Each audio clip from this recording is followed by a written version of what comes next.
We recently reported that PlayerUnknown's Battlegrounds will be getting an official Chinese release courtesy of publisher Tencent. Well, it now seems that Tencent are going the extra mile with that release because it's coming to mobile phones. Tencent are a huge publisher, especially in the Chinese market. They're one of the biggest in the world, in fact. They got that way by jumping on and creating trends in gaming at just the right time. So maybe it's no surprise they worked so hard to acquire the rights to publish PlayerUnknown's Battlegrounds in the Chinese market earlier this year. Right now, people in China are loving mobile games, so sure enough, shortly after Tencent announced they would be publishing the PC version of Battlegrounds in China, they went on to announce a mobile version of the game as well recently. Quote, in the near future, Chinese players can enjoy the genuine game anytime, anywhere on the mobile phone. Now, this shouldn't be a huge surprise since Battlegrounds is far from the first Battle Royale game heading to mobile. We've already reported on an impressive looking Battlegrounds clone released in China, which for some reason was an officially licensed Terminator game. And 505 Games, the publisher behind games such as Terraria and Portal Knights, very recently released an early development version of Exile Battle Royale, which, as the title suggests, is another Battle Royale game. There is hope that PUBG Mobile could be released worldwide as well. While this could simply be an error in translation, the announcement stated that PUBG for mobile would be coming to the Chinese market first, suggesting a possible future Western release. Tencent just announced Europa, another Battle Royale game which is heading to PC in beta in December. Europa has some additions to the already established Battlegrounds formula, like dynamic weather and destructible environments, and is expected to launch next year in China. Tencent are publishing Battlegrounds, but they're also bringing out this other game, which is kind of a direct competitor, but you know, it's got a different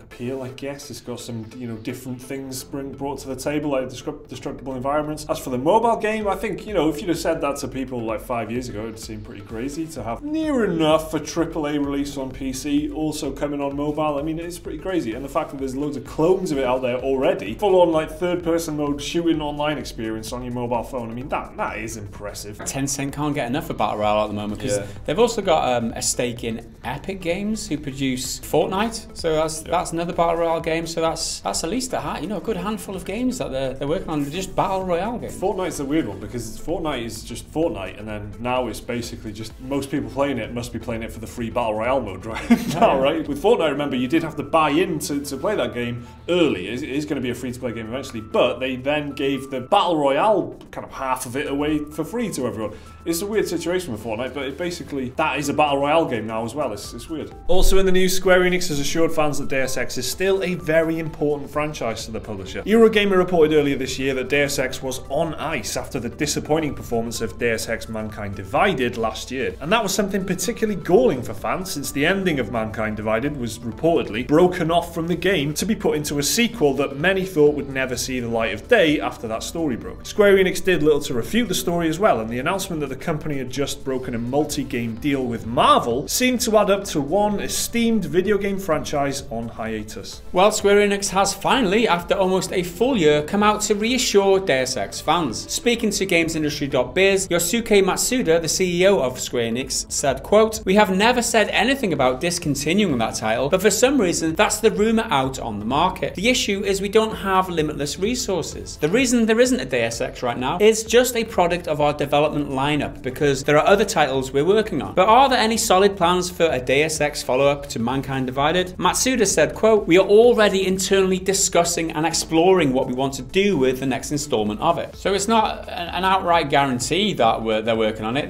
We're discussing it. Does that mean anything to you? I mean, we're discussing it, considering that they left the game unfinished and the story unfinished at the end of Mankind Divided. You'd have thought that they'd be more than discussing it at some point. Yeah, you kind of feel like maybe they should have had the third one lined up to begin development of it after the release of the second one. Deus Ex was kind of one of the big failures of last year, not failures as a game, but for the fact that, you know, they had this ridiculous pre-order campaign, the augment your pre-order thing, where it would change what the bonuses were based on how many people pre-ordered. It's an absolute shit show. So they had that, and then they had this horrible ending where it just basically apparently you go back to your apartment and the game is like, nice one, game over, and it's just a complete sudden out of the blue ending. Then there's this report from Eurogamer that says the series is on hiatus, and you kind of believe it. It's like, yeah, of course it is. The game was pretty much a dud financially for them and stuff. Why it's taken them a year to come out and dismiss that? That's a bit suspicious, isn't it? For them a year later almost almost to go, oh, I don't know where all these rumours have come from.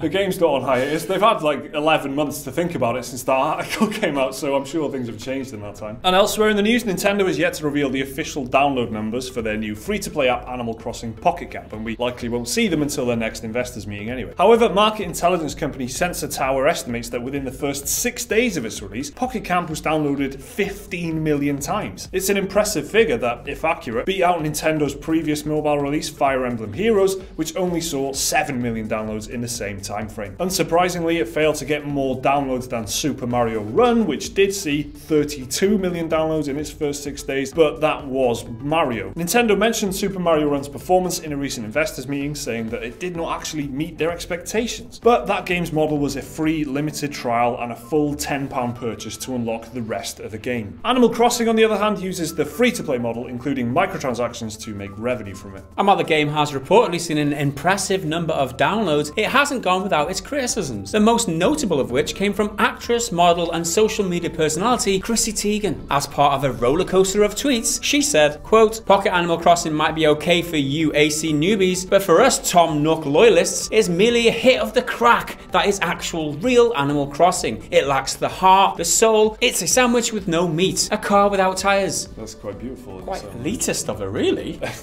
Animal Crossing elitism from model and social media personality Chrissy Teigen. Car without tyres, sandwich without meat.